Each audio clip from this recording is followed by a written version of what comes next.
Grand Finals. This is round one. Ooh. Game number one, here we go. Superior hits the field, and that is a great lead for Kazim into the Dunsparce. Dunsparce is going to try its best here, but I don't think it will do as much damage. Neither one of these attacks are going to be doing too much for the Superior. Meanwhile, just going ahead, charging up a little bit of energy, and Kazim is already throwing the Frenzy Plant, which is a heavy-hitting attack, and Dunsparce is going to be knocked down. Tonton is playing weak in the lead and weak into the back to that Superior. Shadow for Alligator is there. Now, the fact that Kazim can see this Dunsparce staying in, he'll be thinking to himself, hold on a minute, why would you stay into this negative matchup? What do you have in the back? It's called an ABA strategy. It's a little bit risky, and sometimes it pays off, but of course, if it's the Pokemon you don't want to see, then you have kind of forced to stay in, trying to get as much chip damage off as possible. As you can see, the Superior is actually getting quite low at this point, but it's coming out with a ton of energy. Kazim going to throw this Frenzy Plant right before the next attack is even loaded. I think Tonton will let this go, come in with the Galarian Moltres, and I reckon that Kazim will hard swap into the Dunsparce or into the Dugong. He knows that he needs to preserve this Superior if possible.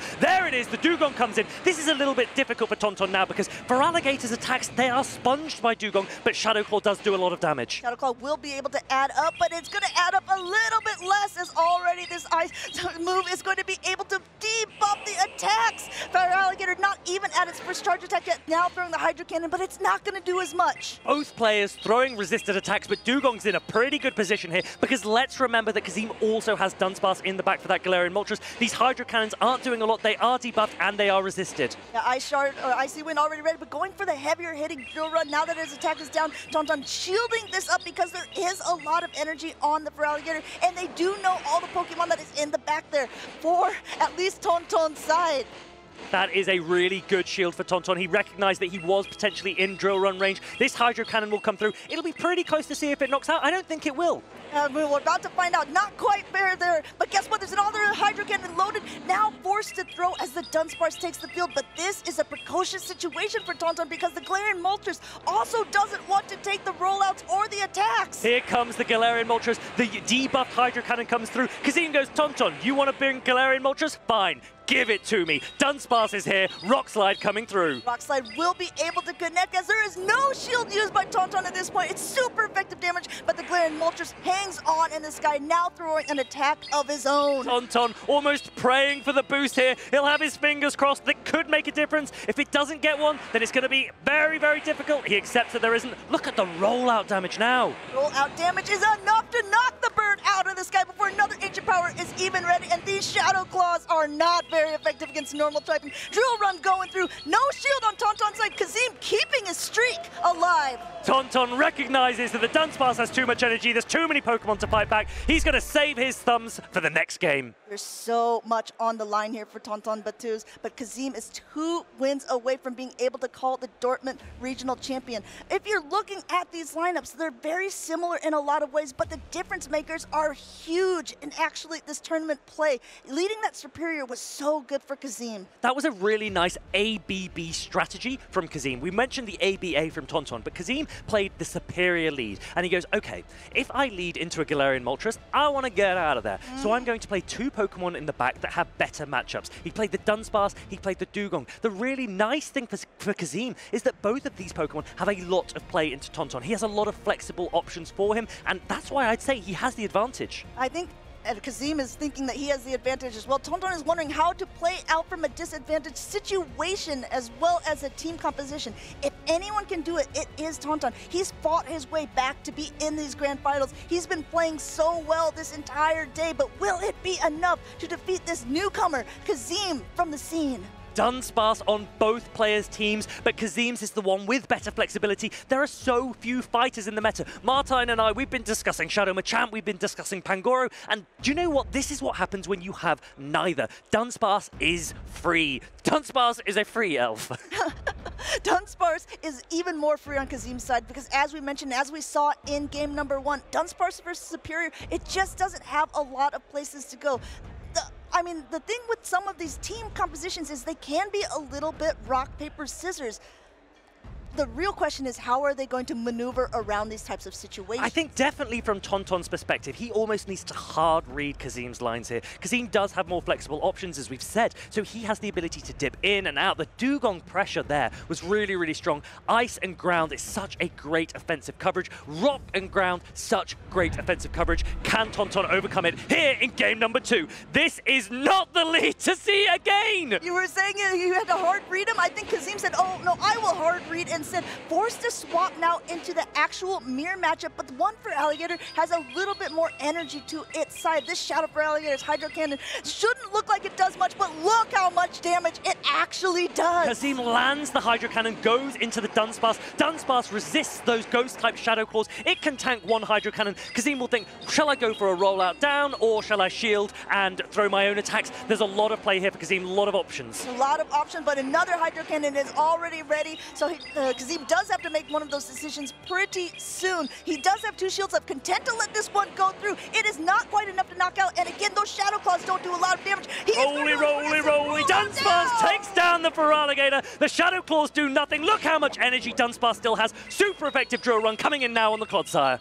One is already loaded. I think he's like one rollout away from potentially another one doing a nice damage to that Clodsire. Already taking the field. No, yes, he is not quite able to make it in time. Tonton wiping the sweat off his brow that the Poison Sting takes down the Dunsparce before the second drill run comes. But that Shadow Feraligatr, it is oppressive. But do you come in with the Dugong instead? Yes, you do. There's no Stone Edge on the Clodsire here.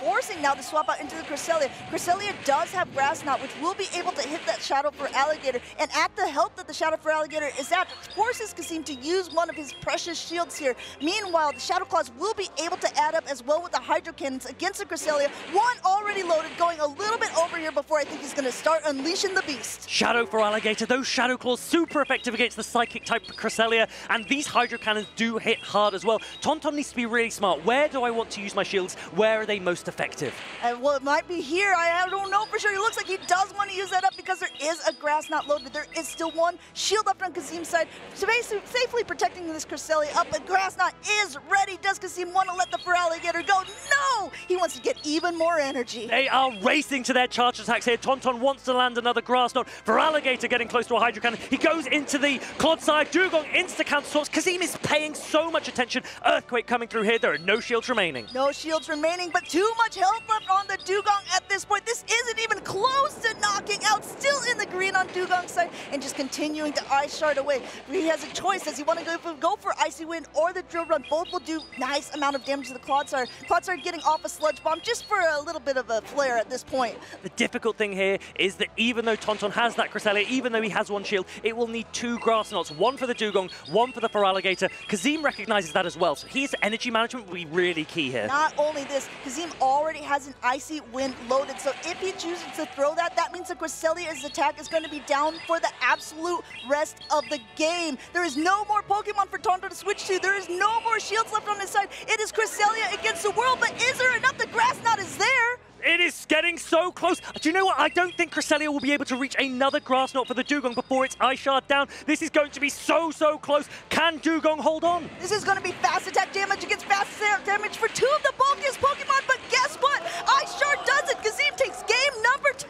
The Frost bites. Tonton goes down in game number 2. Kazim needs one more. This is where the really pedal meets the metal here. Kazim, you can see, he means business at this point. He just needs one more game to secure his victory.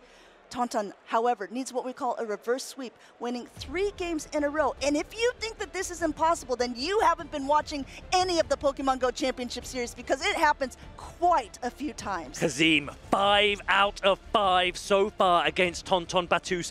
One more victory will see him take gold. He wants it. He's licking his lips and he knows he can get it. Tonton, on the other hand, needs to show resilience. He needs to show resolve. He needs to show that he can come back because he is a champion too. Tonton Battus has already been crowned our 2023 European International Champion. He has some accolades to his name. He is a competitor who is feared by many.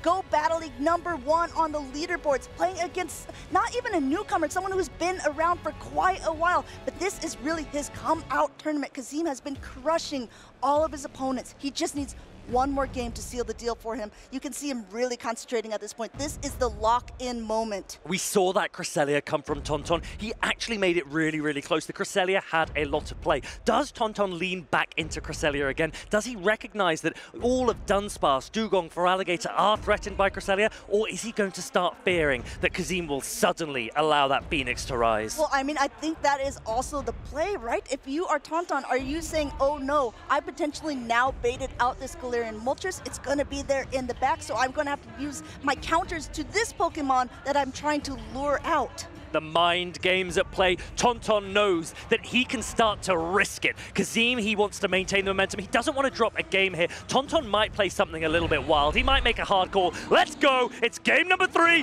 The Galarian Moltres is there, but it's up against that Dunsparce. Oh, the Galarian Moltres was summoned, but from the wrong side for Tonton Battus as he continues to use this Pokemon, but it's up against a Dunsparce, trying to catch a Rock Slide, unable to, coming in with the Dunsparce and being punished with the Superior. Kazim is so calm. He knows exactly what's happening. Superior with such a dominant matchup into Dunsparce. It resists the Drill Run. Drill Run is the most efficient attack normally for a Dunsparce. Dunsparce forced to throw Rock Slide. It doesn't do a lot of damage. Now, Rock Slide is not going to be doing that much. You can see it already. No shields used on Kazim's side, and yet the Superior is still in the green. Meanwhile, Frenzy Plant hitting, bringing Dunsparce down to the yellow. There is still quite a lot of energy on Tonton's side. I think he wants to get this fairly low, but maybe he also wants a little bit of a farm down potential with his Galarian Moltres on the Superior. That's right. Tonton is slowly chipping away at this Superior. The Superior knows that it's got time because he knows his counts so perfectly. This is what happens when we talked about practice, right? Practice makes permanent, and Kazim is showing exactly that. It looks like he's making a permanent name for himself here in Go Battle. Now the Galarian Moltres is in. A Frenzy Plant, we actually saw this earlier on, does way more damage than I thought it would do to a Galarian Moltres, but Frenzy this is Plant not going to be able to take it out. Frenzy Plant is the more efficient attack. When you only get to throw one, Frenzy Plant will do more than an Aerial Ace, even if Frenzy Plant is resisted and Aerial Ace isn't. Let's see, the clock is winding down, coming right back in immediately with that Dunsparce with all of that energy, forcing the shield from Tonton Battus because he has quite a lot of energy of his own on that Galarian Moltres. We'll have to see what he wants to throw. Will he go for the Brave Bird? Yes, right beforehand. Does Kazim know? He's got 2 shields. Does he think that this is a bait?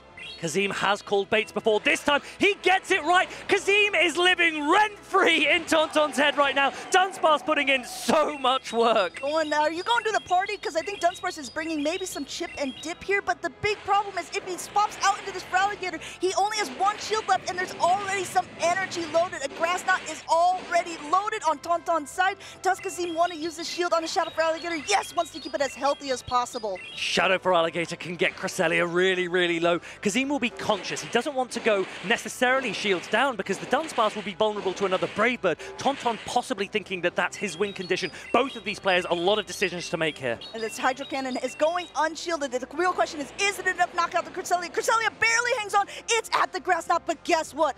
Charge attack priority, wasting all of this energy on the Feraligatr side, but getting the last shield from Tonton here as he pressed the button. Grass Knot, there are no shields remaining. This will land, and then both players will look to go into their backline as quickly as possible. Moltres will want to be landing that Brave Bird. Dunsparce, it's trying to do the rollout. We do reach a Brave Bird. This is going to do massive damage. Will it be enough? A Brave Bird is ready. No Protect Shields remaining on this Dunsparce here. It's a heavy hitting attack. Knocks out the Dunsparce here, but will he be able to survive the Feraligatr? Alain LeBlanc screens Tonton Battus. He takes game number 3. That is the shift that he was looking. Kazim rues that moment. Tonton has a game back in his pocket. And a little bit of confidence perhaps as well. Tonton Battus is able to take away victory right as it was so close to Kazim he could taste it. Tonton says, no, I would like a slice of that pie as well. Getting a game is huge for Tonton because it can start to shift the momentum back into his favor. Again, just a reminder, this is the 2nd event of this season. The exact same thing has happened so far in the 1st event of the season. So Tonton could potentially reverse sweep, meaning winning the next 2 games in a row to get a bracket reset, and then we'll have a whole new best of 5, but Kazim is determined not to let that happen. Tonton, in typical gamer fashion, starts to sit up a little bit higher in his chair. He goes, hold on a minute. hold on a minute, I think I might have a chance here. And Kazim really needs to recognize that even though he won lead and lost the game, he still has so much space to work with. He just needs one more win to take these grand finals. Tonton, on the other hand, still a very long way to go. It's a long uphill climb, but I think if anyone wants to do it, it's gonna be Tonton. He's sitting here in the seat. He's made his way back up into the grand finals.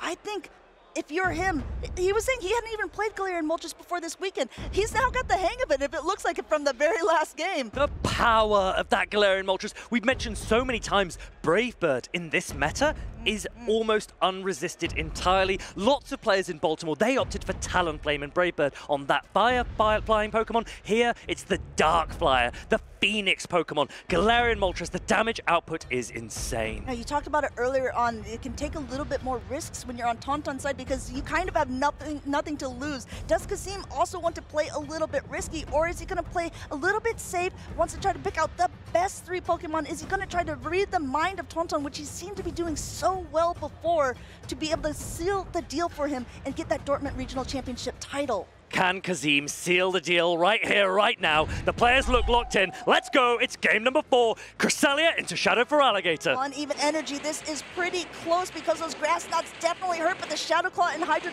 damage, it takes a lot out of the Cresselia. Cresselia going for an extra Psycho Cut here, letting that first Hydro Cannon go through, but there is a lot of energy now on Tonton's side. I think he just wants to be careful that it's not caught on anything else. Grass Knot coming through. Does it get a shield? Looks like Kazim, yes, definitely wants to keep that Shadow Feraligatr nice and healthy.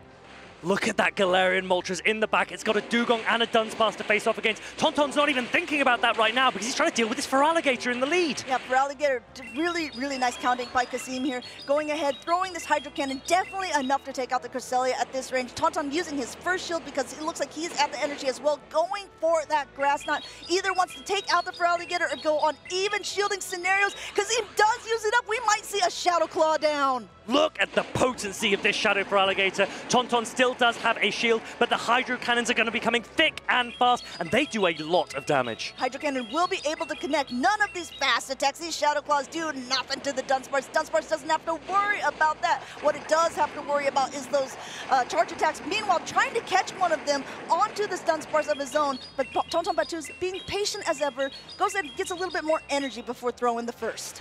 What could be really key here is Tonton trying to catch a Drill Run, but Kazim is not the opponent to try it against. Kazim is so alive to those types of things. He will always pause, wait for the fast attack to come through, and throw at a time when he can guarantee it cannot be caught. Though there is a health advantage on Kazim's, there was an energy advantage earlier on Tonton. Tonton also still has a shield to his name. This is anyone's game at this point. We have to see how these two trainers want to play it out in a very, very impactful game. Will this rollout damage be enough? Kazim is able to knock out the Dunsparce before another charge attack goes through, and the Galarian Moltres takes to the skies. You see the cry of that Galarian Moltres coming. There's this cat attack. There's the catch attempt, and exactly as we said, Kazim's like, no. I don't fall for those kinds of things. Shadow Feraligatr comes in. It's going to take this grass knot damage, but Dunsparce, Kazim is going to rely on to close this out, and there's a full health Dugong there as well. There's a Dugong in the back, a Dunsparce with loaded up energy. There is basically the Galarian Moltres left. Tonton does have a shield, but now there's one Pokemon, and I think you guys know that this Icy Wind is going to end up debuffing it first. Ancient Power coming through. Tonton once again desperately hoping he gets that boost. I'm desperately hoping. I want to see a boost. Let's see. Well, it does connect. It is super effective as a reminder. He gets the boost! And immediately after, Kazim says, okay, well, you got the boost. This Icy Wind might chill you out a little bit, Galarian Moltres, forcing that last shield. But as a reminder, switch timer is almost up. Look how much energy this Dunsparce is going to have. Trying to throw another Ancient Power here right before the next attack is loaded. It might not be enough for Tonton unless he gets another boost here, but that Dunsparce has so much energy. Praying for the second boost. Will he get it? He doesn't. The Dunsparce has a Rock Slide loaded. He might have 2 already. This is going to be so close. Dunsparce is going ahead, loading it up, getting all of the bubbles here. Super effective, not enough to take it out, but yes! He has the attack! Kazim says, I'm the king in town! You want a Drill Run? I'll give you a Drill Run! Dortmund is mine! Taking the bird out of the skies with a not very effective ground-type Pokemon. Kazim goes from below 16th place to Grand Final Champion! Dortmund Regional Champion, give it up for him here. He played fantastically throughout this entire day, not even just today. This this entire weekend. Kazim 33, look at me, remember the name. 100% of the competition has gone down. This man has not lost a match. The gold title is his. They're looking to rewrite that story of the person coming in from the loser side of the bracket, resetting the bracket and claiming the championship. Kazim says, no, no, no. I was more than content to be wearing that crown. I think I'm going to keep it on my head. Dressed like a Dunsparce, Kazim has shown the world what he can do. He is an incredible player. Tonton, an incredible opponent. And look at this incredible support. So much support from the family and friends.